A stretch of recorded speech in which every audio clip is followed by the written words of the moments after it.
hot girls feel their feelings, okay? This is not going to be your normal live, laugh, love mental health advice video, okay? And to be fair, that is the vibe that I bring to my channel overall, okay? We're saying the shit that no one else wants to say. We're saying the niche stuff. If you're coming here expecting some hot girl walks, listen to some music, like go exercise, like if you're expecting that, go to the next bitch who's gonna say that to you, okay? This is not that video. Welcome back to Anna is Random, where we keep it real. The title of this video is something like hot girl ways to get out of a slump, okay? And the reason why I'm making this video, to be real, is, well, to be real, because I am currently going through a slump, okay? It's personal life stuff, career stuff, well, lack of career stuff, and to be honest, I have really been going through it, and I know that this channel has always been somewhere where I have come to use my life experience to help anyone else out there who's feeling the same, and this is precisely what I want to do with this video. Sometimes life makes it difficult to be positive, and that is what I'm experiencing at the moment, have been experiencing, okay? This luteal phase, with everything else that's going on in my life, has been hitting so much harder than normal, okay? So I've compiled some of my top 3 niche tips to get out of a slump, to get back to your confident self, okay? Because when it comes to our confidence journey and it comes to how we carry ourselves and, you know, how we move through life, it should be, in my opinion, kind of 90-10, okay? 90% of the time, we're living it, we're being independent, we're being confident, we are doing the bits we need to do, and then that 10% is where we feel our feelings, is where sometimes life kicks you back a few steps and you just need to sit in that, pause, and not do that thing where we just kind of push it all down and go, no, I need to be this warrior bitch who just gets through it, okay? This is not, because let's be real, that kind of mindset, which a lot of people do push, especially on here, is incredibly toxic. It is not healthy, okay? Feeling our feelings and allowing ourselves time to heal and get back up to where we want to be is the healthiest thing that we can do. And as I say, not everyone's gonna say this, but we say this over here, okay? So as I say, this is kind of my top 3 tips that I've compiled over the past sort of 2 weeks or so that I think are really going to help you, because they have really helped me. It's been a lot of like introspection, what actually helps me, okay? Aside from, as I say, the basic bitch shit. So welcome back to the channel. Let's get into this. And if anything that I say in this video helps you, or if you like the vibe, or you think that my kind of content is really going to help you on your confidence journey, make sure to give this video a like, because it really helps with the algorithm, and also subscribe to my channel, because as I say, this is what I do on this channel. This is what we're all about over here. And yeah, let's get into the advice. So my first tip is, let's talk social media, okay? Because let's be honest, quite a lot of people will go, don't scroll on your phone, don't go on your phone for the first like hour of the day or whatever the fuck, you know, like you get up at 5 AM and it'll make you feel so much better. We're gonna cut that bullshit out, because that's just complete bullshit. We are all guilty of doom scrolling, okay? And listen, sometimes it actually helps. Hear me out, because I know this is gonna be a bit controversial, but really, when you're so bogged down in how like your life is never gonna get any better kind of depression, like and let's be honest, like we all tend to experience some kind of slump around our periods, don't we ladies? And yeah, if you're just feeling really, really down about life and you're just, you don't know where to find the joy or where to find the hope, sometimes social media and scrolling through reels, or if you're a TikTok girly doing that, you know, sometimes that helps, because it helps you see the wider world, okay? And it's one of the positives to social media in a way is that it does kind of give us that worldview of what other people are doing. However, obviously, if it's becoming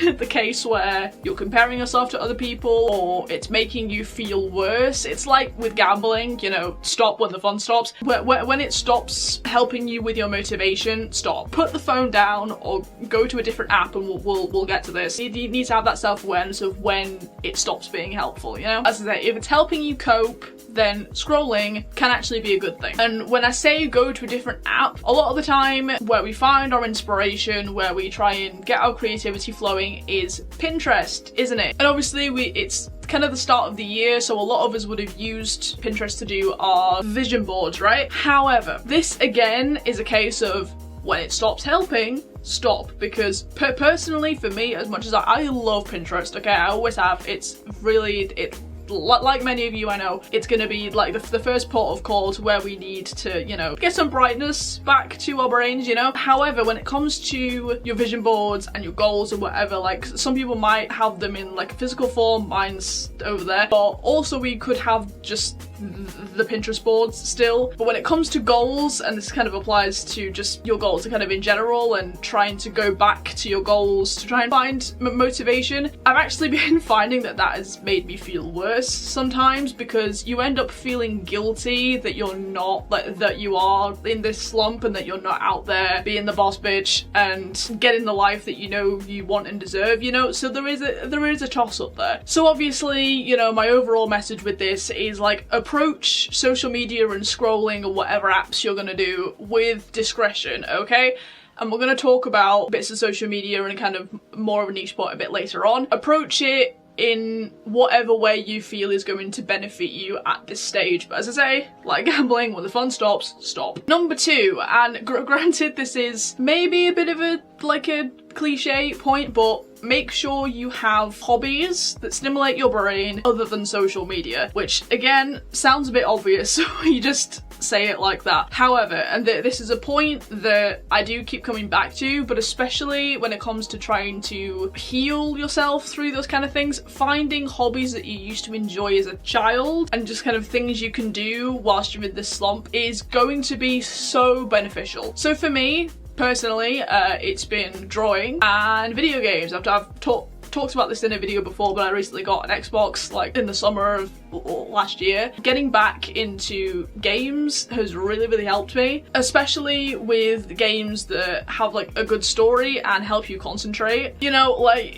your normal games, like maybe some of you play Fortnite. That's not me. I'm more of a Rocket League person myself. Even with games like that, which I do also really enjoy because it does require you to concentrate, like when you're gonna jump in at the ball and stuff. And it's been a game that I played for quite a while, and since picking it up on console, I've got kind of pretty decent at it. I talked about that in my self-care vlog. But more recently, I've loved games with good stories. Like, again, if you watched my self-care vlog, you know I started playing Little Hope, which is the second game in the Dark Pictures anthology. I know in the vlog I was like, which one is this? I know there's an order. And it is the second one. So Man of Medan, which is the first one I played a couple of years ago, that is the first one in the series which I really enjoyed. So I've started playing this one, and to be fair, when it comes to horror games, they can be a bit hit and miss, obviously, depending on kind of how you like your horror games and whether that's going to make you like really scared. I mean, I've not played them at night for that reason. But to be fair, with the Dark Pictures anthology, it is more kind of, because they're shorter and they're a bit more story driven, it's less gory. At least that's what I found so far. I don't know if I played any of the other games it's gonna get more gory, but so far pretty good. And it also makes you really concentrate because you don't want to kill the characters. That's kind of the whole point of the games. Like when it's running away from something and you've got to like press the right button, I stress so hard over those, but like in a good way. But more recently I've been playing more of like an open world game with my first Xbox console that I got, both of which have been second hand. But the first one I got was like a bundle. The vintage seller got it off, gave me a Star Wars game. It's a Jedi Fallen Order, which, I mean, I'm a Star Wars hater, kind of. Just like a fun little fact about me, but to be fair, that's been really quite fun. It's more of like an open world, exploring, solving puzzles, bit of combat. I mean, I've been playing it in story mode, which means that I'm stressing less about the combat, which is good because if I'm finding kind of the combat side of things too difficult, that tends to turn me off a game. So it has just been really fun. Whether you love or hate Star Wars, the lightsabers, really fucking cool. And like the Force, it's just really fun, okay? Let's say with the drawing side of things as well, I did a Bratz illustration just based off one I saw on Pinterest the other night. I'll put it on the screen, and that was really satisfying. Again, I've said in previous videos, when I was growing up, when I was a kid, I was a massive fan of the Bratz franchise, as I'm sure quite a lot of you were out there. I mean, I was bullied in high school, not hate it, but like to not enjoy it as loudly anymore, which was a shame because then it came back in like the big revival and everyone was like, yeah, I love Bratz, and I was like, where were you like 10 years ago? Anyway, yeah, that was really satisfying to do that illustration. I mean, I might start doing those for people, I don't know. But again, that does go back to what I was saying at the beginning about, you know, find hobbies that heal your childhood self, because at the end of of the day, it reminds your brain of when life was a bit simpler, and can also remind your current self that, yeah, life isn't all too bad, which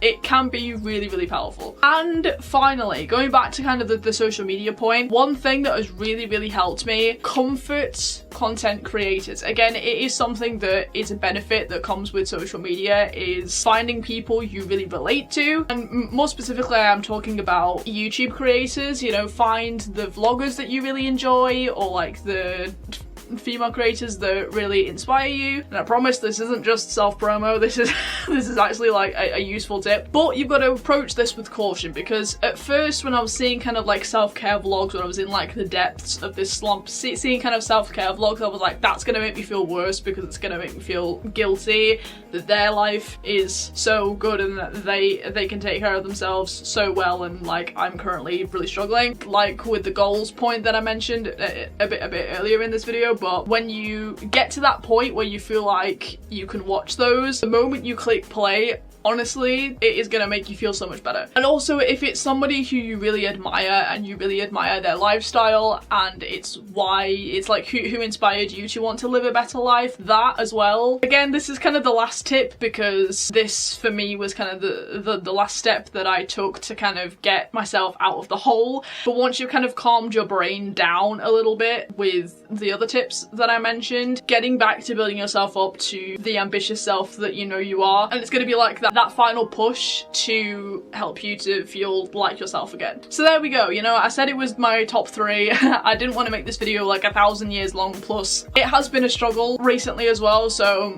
these 3 were kind of the only ones I could really think of, because sometimes you just gotta get back to basics and do what makes you feel good, and that doesn't mean like starting a whole 10-step routine, you know what I mean? Like sometimes it is just like the really basic stuff. And obviously, even though I kind of trashed a little bit about like the hot girl walks thing at the beginning of this video, obviously all of like the normal cliche stuff obviously does help as well. To be fair though, like the hot girl walks and like my music weirdly were making me feel worse at the beginning, because normally I'm quite hype, and like the music I like to listen to on my walks is like quite hype. I mean, it changes with the day and the week and whatever, but when you're not feeling like that and trying to force yourself to feel like that, it just doesn't work sometimes. Like there can be a disconnect. Going on walks and trying to really concentrate on the lyrics of whatever song you're listening to, whichever one you know is going to make you feel better. As I say, it's different for everyone, is obviously going to help you as well. But I just wanted to give a few more kind of niche ones from my experience, and as I say, if any of these helped you, I hope that this was helpful, and if it did, you know, leave your own tips in the comments, you know, let's start a conversation. Give this video a like, as I say, if you found this helpful, and make sure to subscribe to my channel so you don't miss out on any more of my content that I do. You know, I post all sorts of stuff, from mental health advice like today's video, fashion content, I talk a lot about like your confidence journey, and like I try and help you along with that, because it's something that has been like a lifelong thing for me, as it is for most of us, I'm sure. Hope you guys enjoyed this video. If you did, make sure to leave a like and subscribe so you don't miss out on any more of my videos. Also, make sure to follow me on all my social media, especially my Instagram, if you want kind of more in-depth content or like fun content. I do lingerie kind of self-love shoots and stuff over there, so that I can't really do over here, so go over there for that. Make sure to follow me on all my social media names, which will be as always at the end of this video, and I will see you guys in the next one. We can do this, just take it one step at a time, one day at a time, and I will see you guys in my next one.